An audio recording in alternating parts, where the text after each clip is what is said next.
चाहे प्यासे मर जाना, लेकिन पत्नी की ये 3 चीजें जरूर देख लेना, लक्ष्मी घर में वास कर जाएगी। नमस्कार दोस्तों, दर्पण ज्ञान गंगा यूट्यूब चैनल में आपका फिर से स्वागत है। प्रिय दोस्तों, आज भी इस वीडियो में आपके लिए लेकर के आए हैं एक बहुत ही महत्वपूर्ण जानकारी, यानी एक शिक्षाप्रद जानकारी, जिसमें हम आपको आज बताएंगे कि चाहे आपको प्यासे मर जाना पड़े तो मर जाना, लेकिन पत्नी की ये 3 चीजें जरूर देख लेना, आपके घर में लक्ष्मी का वास हमेशा के लिए हो जाएगा। लक्ष्मी कभी भी साथ छोड़ करके नहीं जाएगी। दोस्तों, भाई पत्नी की कौन सी 3 चीजें हैं जो आपको बहुत जरूरी देखना है। अगर आपने वो 3 चीजें देख ली तो आपके घर में कभी गरीबी नहीं आएगी, आपका घर पैसों से माला माल हो जाएगा। चलिए दर्शक भाइयों, जानते हैं स्त्री की वो 3 चीजों के बारे में कि किन 3 चीजों के लिए आपको ध्यान से देखना है।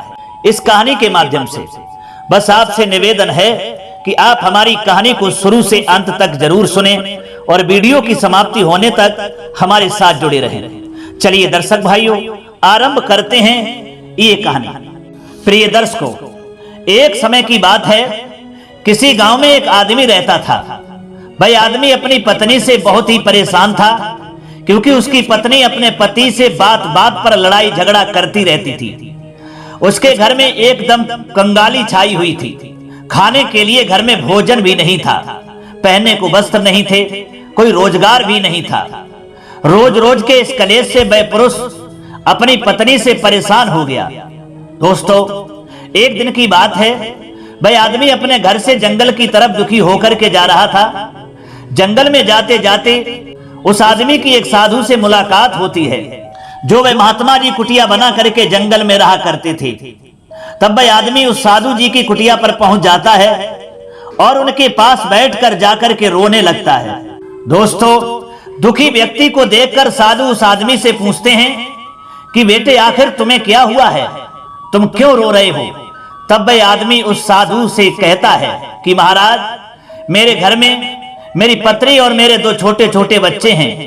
मेरी पत्नी मेरी कोई बात नहीं मानती है, बात बात पर मुझसे लड़ाई झगड़ा करती है, जिसकी वजह से मेरा एक छोटा सा बिजनेस था वह भी बंद हो गया, यानी चौपट हो गया। अब हम घर में दाने दाने के लिए मोहताज हैं। हमारे घर में खाने के लिए कुछ भी नहीं है, पीने के लिए पानी तक नहीं है और पहनने के लिए वस्त्र भी नहीं है। लेकिन मैं अपनी पत्नी को समझाता हूं कि लड़ाई झगड़ा न करो, इसके बावजूद भी वो घर में रोज रोज लड़ाई झगड़ा करती है। इस वजह से मैं बहुत दुखी हूं महाराज। मेरे घर में कभी लक्ष्मी का आगमन नहीं हो रहा है। मैं बहुत ही परेशान हूं, मैं महागरीब हूं, इसलिए मैं घर छोड़कर आपकी शरण में आया हूं। मुझे कोई युक्ति बताओ, मुझे क्या करना चाहिए ताकि हमारा दुख, हमारी परेशानी दूर हो जाए। मान्यवर, तब वो साधु उस आदमी से कहता है कि पुत्र, तुम दुखी मत हो। आज मैं तुम्हें ऐसी 3 बातें बताने के लिए जा रहा हूं, जो पुरुष अपनी पत्नी की इन 3 चीजों को देख लेता है, वह पुरुष अपने जीवन में कभी गरीब नहीं रहता और ना ही उसके घर में कभी लड़ाई झगड़ा होता है। उसकी बिजनेस में भी तरक्की होती है और घर में हमेशा लक्ष्मी का वास रहता है। मित्रों, तो वह साधु महाराज उस आदमी को बताते हैं कि मैं तुम्हें जो बातें बताने के लिए जा रहा हूं, उन 3 चीजों को गांठ में अवश्य बांध लेना, आपकी जिंदगी में बहुत काम आएंगे। भाइयों, तब आदमी साधु महाराज की बातें बड़े ध्यान से सुनता है। साधु महाराज से बोलता है कि प्रभु, आप मुझे जल्दी से जल्दी बताइए, अपने जीवन में मैं बहुत ही हताश हूं। वे कौन सी 3 चीजें हैं जो हर पुरुष को अपनी पत्नी की अवश्य देखनी चाहिए? तब वह साधु उस आदमी को कहानी सुनाता है और कहता है कि आप इस कहानी के लिए ध्यान से सुनना। साधु कहता है कि बेटा, किसी नगर में एक बड़ा ही धनवान सेठ रहता था। सेठ का बड़ा व्यापार था। उसके घर में वो सेठ और उसकी पत्नी रहते थे। अचरज की बात यह थी कि उन सेठ और सेठानी में आपस में बड़ा ही प्रेम था।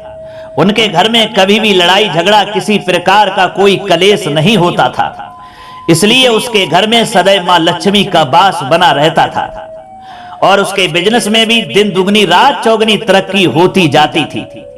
उन सेठ सेठानी में इतना प्रेम था कि आसपास के लोग उनके इस प्रेम को देख करके जल जाया करते थे।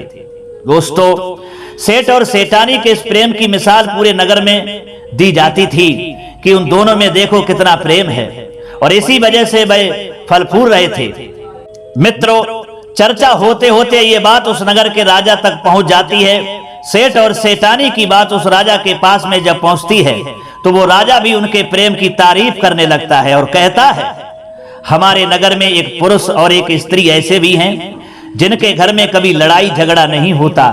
उन दोनों में आपस में बहुत ही प्रेम है कि जितना मैंने आज तक अपनी जिंदगी में कभी किसी के अंदर नहीं देखा। दर्शक भाइयों, एक दिन की बात है, वो राजा पूरे नगर में ढिंढोरा पिटवाता है और कहता है कि इस राज्य में जितने भी लोग हैं वो सभी लोग अपने घर में दिया जला करके रखेंगे। तब राजा की रानी अपने राजा से पूछती है कि महाराज, आखिरकार आप सभी के घर में दिया क्यों जलवा रहे हैं? राजा रानी की बात सुनकर रानी को समझाता है और कहता है, देखो रानी, दीपक जो होता है वह प्रेम की निशानी है। जिसके घर में दीपक जलता है उसके घर में सदैव ही प्रेम बना रहता है। और मैं चाहता हूं कि जो प्रेम सेठ और सेठानी के बीच में है, वही प्रेम हमारे इस नगर में, हमारे इस राज्य में हर पति और पत्नी के बीच में हो जाए। इसलिए मैं हर घर में दीपक जलवाने का आदेश दे रहा हूं। मान्यवर, राजा के सैनिक पूरे नगर में ढिंढोरा पीट देते हैं और कहते हैं कि सभी के घर में दीपक रात भर जलना चाहिए। राजा की बात मानकर सभी नगरवासी अपने अपने घर में दिया जलाते हैं। लेकिन जैसे ही अर्धरात्रि होती है, यानी आधी रात होती है, सभी के घर के दीपक बुझ जाते हैं। लेकिन उस सेठ और सेठानी के घर का दीपक जो था वो अभी तक जल रहा था, क्योंकि दीपक प्रेम की निशानी होती है और जिनके जीवन में प्रेम रूपी रोशनी होती है उनका जीवन सभी सुखों से संपन्न होता है। उनका दीपक कभी बुझ नहीं सकता। सेठ और सेठानी के जीवन में इसीलिए प्रेम और खुशियां थीं, क्योंकि वे अपने घर के अंदर सदैव दीपक को जला करके रखते थे, जिससे सेठ और सेठानी का प्रेम बरकरार रहता था। लेकिन जो सेठानी थी उसमें कुछ दोष भी था। वो अपना मनमाना काम करती थी, उसका जो मन करता वही काम करती थी। लेकिन सेठ को इस बात से कोई भी परेशानी नहीं होती, क्योंकि सेठ बड़ा ही बुद्धिमान और समझदार आदमी था। वह सोचता था कि यदि मैं अपनी पत्नी को रोक टोक करूंगा तो घर में बेवजह की लड़ाई झगड़ा और कलह कलेश उत्पन्न हो जाएगा, और वह घर की सुख शांति के लिए, मनुष्य की उन्नति के लिए व्यर्थ ही है। इसलिए सेठ सेठानी की कई चीजों और कई बातों को नजरअंदाज करते रहते थे। वो सेठ इसलिए अनदेखा करता था ताकि पति पत्नी में वो प्रेम और वो व्यवहार यूं ही बना रहे। मान्यवर, उसी दिन की बात है, राजा और रानी अपने छत के ऊपर खड़े होकर अपने नगर का नजारा देख रहे हैं और वो राजा और रानी देखते हैं कि उनके पूरे राज्य में अंधेरा छा गया, लेकिन सिर्फ एक सेठ और सेठानी का ही घर था जहां दीपक जल रहा था।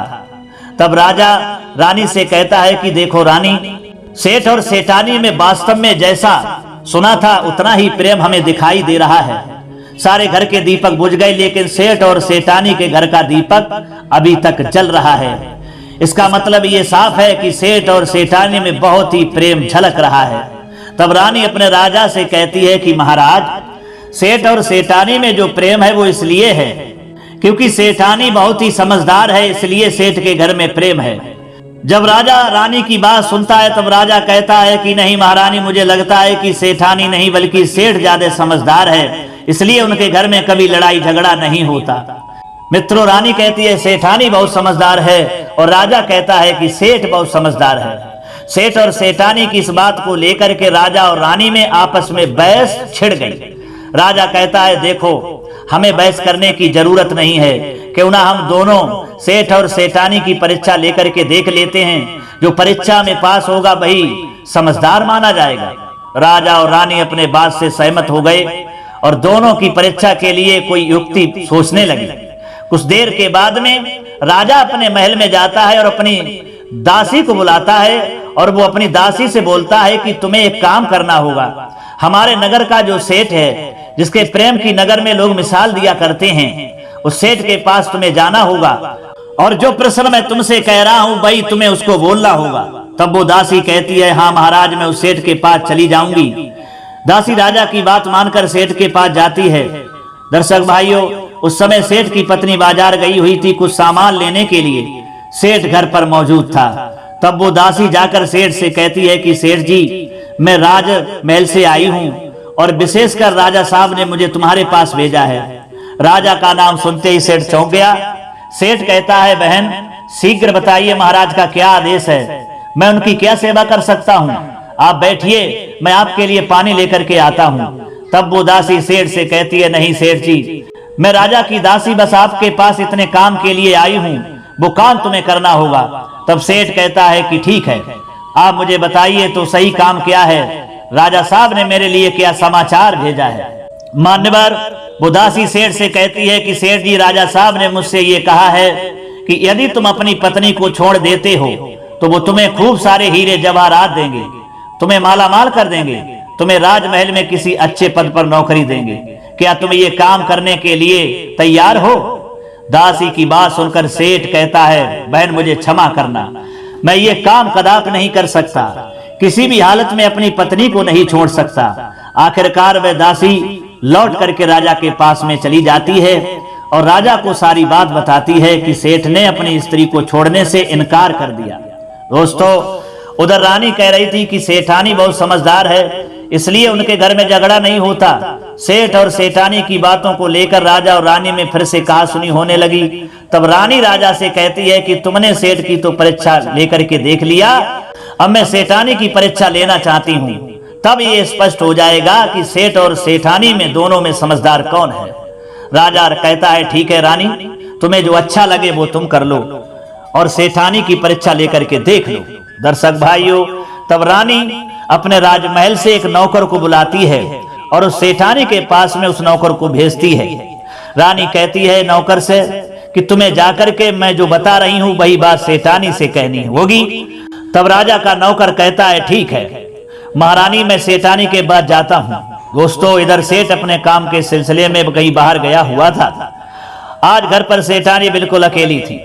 नौकर मौका देकर उस सेठानी के घर में प्रवेश कर गया और सेठानी से कहता है कि सेठानी जी, मैं राजमहल से आया हूं और मुझे रानी साहिबा ने भेजा है। दर्शक भाइयों, तब वो सेठानी कहती है, ठीक है आप बताइए क्या बात है, किस लिए तुम्हें रानी ने भेजा है।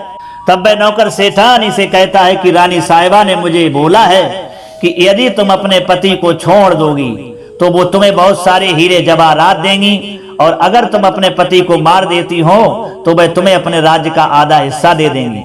दर्शक बंधुओं, ये सुनकर के सेठानी कुछ देर सोच विचार करती हैं और उनके मन में लोभ आ जाता है। वह सोचती हैं कि अगर मैं आधे राज्य की मालिक हो जाऊंगी तो सेठ से अच्छे भी पुरुष हमारे लिए मिल जाएंगे, क्योंकि जहां धन होता है वहां सब लोग अपने आप चले आते हैं, सब लोग इज्जत करते हैं। मित्रों, सेठानी अपने पति को मारने के लिए तैयार हो गई।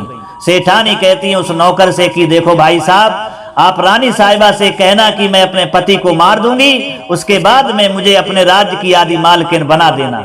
दोस्तों, तब नौकर कहता है, सेठानी जी आप अपने पति को मार दोगी तो हमें पता कैसे चलेगा कि तुमने अपने पति को मार दिया।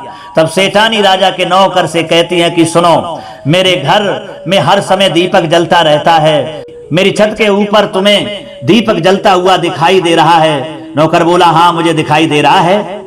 तब सेठानी कहती है कि आज रात में जब मैं अपने पति को मारूंगी तो पति को मारने के बाद में ये दिया बुझा दूंगी तो तुम्हें पता चल जाएगा कि मैंने अपने पति को मार दिया है।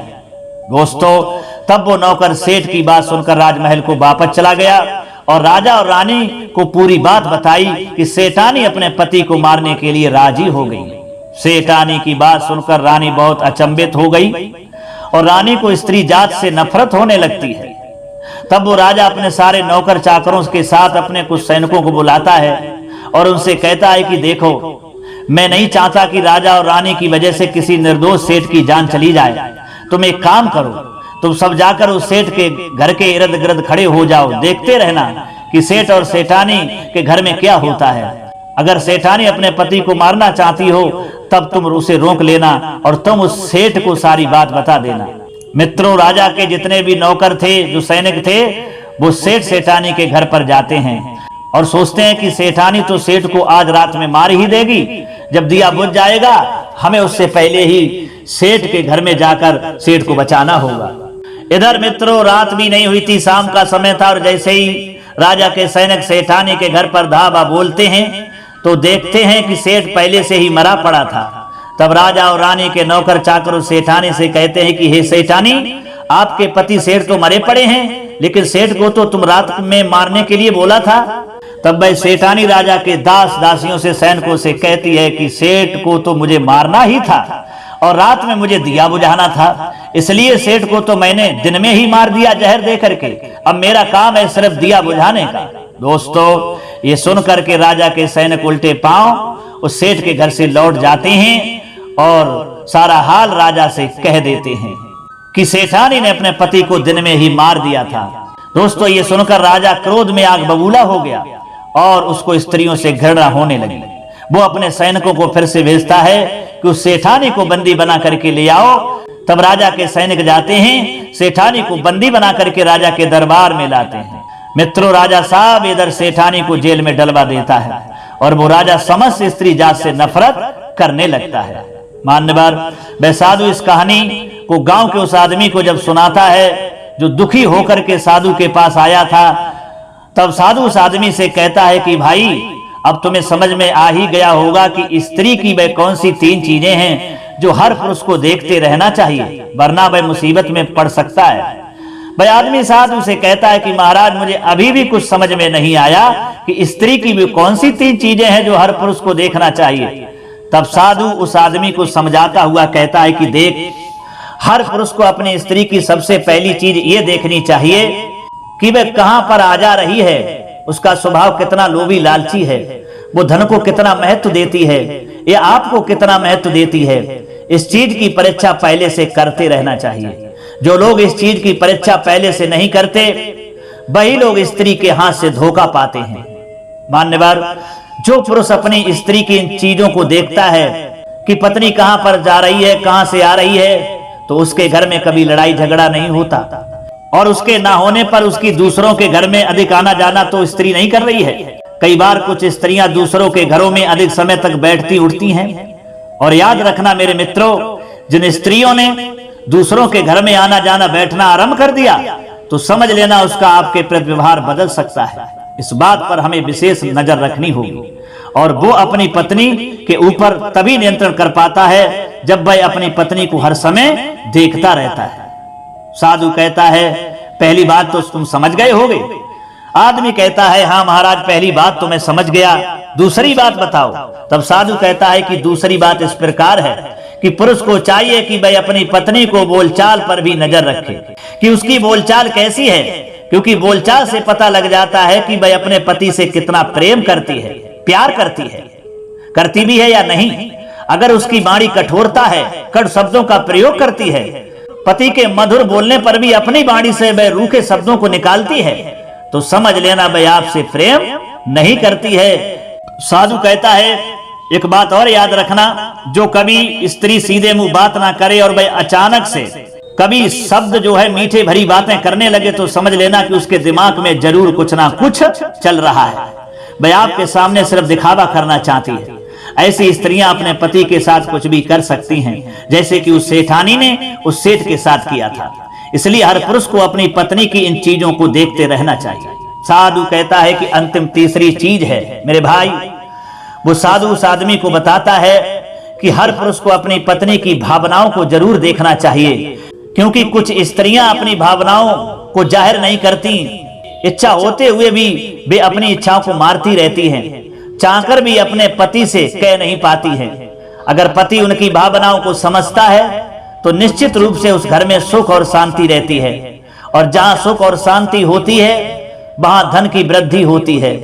कई बार स्त्रियां छोटी मोटी बीमारियां किसी को नहीं बताती, और जब वह छोटी मोटी बीमारियों को नहीं बताती हैं तो वह छोटी से छोटी बीमारी भयंकर बीमारी का रूप धारण कर लेती है। उस समय बहुत बड़ी धन की हानि तो होती ही है, कई बार प्राणों की भी हानि हो जाती है। मित्रों वह साधु कहता है कि इसलिए जो स्त्रियां अपने घर पर मनमानी चलाती हैं, पति की बातों को नहीं मानती हैं, उनके घर में इस तरह की मुसीबत आ ही जाती है।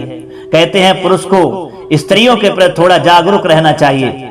ये जरूरी नहीं है कि आप उन्हें नहीं देखोगे तो वे अपने चरित्र का हनन कर लेंगी। और भी बहुत सी बातें होती हैं जो पुरुष के होने पर ही स्त्री की रक्षा होती है। जो स्त्री पुरुष के संरक्षण में रहती है वह कभी पतित नहीं होती, उसके चरित्र पर कभी लांछन नहीं लगता, उसे कभी शारीरिक विकार नहीं होता। अब संरक्षण भले ही उसके पति का हो, उसके बेटे का हो, या उसके पिता का हो, या उसके भाई का हो, लेकिन एक पुरुष का संरक्षण जरूर होना चाहिए स्त्री के लिए, क्योंकि स्त्री को पूरे जीवन एक पुरुष के संरक्षण में रहना ही उचित है। इसी में नारी की इज्जत है और पुरुष की भी इज्जत है। दोस्तों, ये तीन बातें वो साधु उस आदमी को समझाता है और फिर वह आदमी उन तीन चीजों को गांठ में बांधकर अपने साथ घर ले जाता है। साधु को प्रणाम करके वह अपने घर की ओर चला जाता है। मान्यवर, आप भी अपनी स्त्री की इन तीन बातों पर जरूर गौर करना। निश्चित रूप से आपके घर में धन भी आएगा और किसी भी तरह का कोई कलेश भी उत्पन्न नहीं होगा, और आपकी स्त्री कभी आपको धोखा भी नहीं दे पाएगी और बहुत ही प्रेम करेगी, और घर में लक्ष्मी का वास हमेशा के लिए बना रहेगा और कभी लड़ाई झगड़ा आपके परिवार में नहीं होगा, जो हमने इस कहानी के माध्यम से बताया है। तो दोस्तों, हमें उम्मीद है ये जानकारी आपके लिए बहुत पसंद आई होगी। अगर ये कहानी और ये जानकारी अच्छी लगी है तो कमेंट बॉक्स में जरूर बताइएगा। इतना समय देने के लिए आप सभी के लिए कोट कोट धन्यवाद।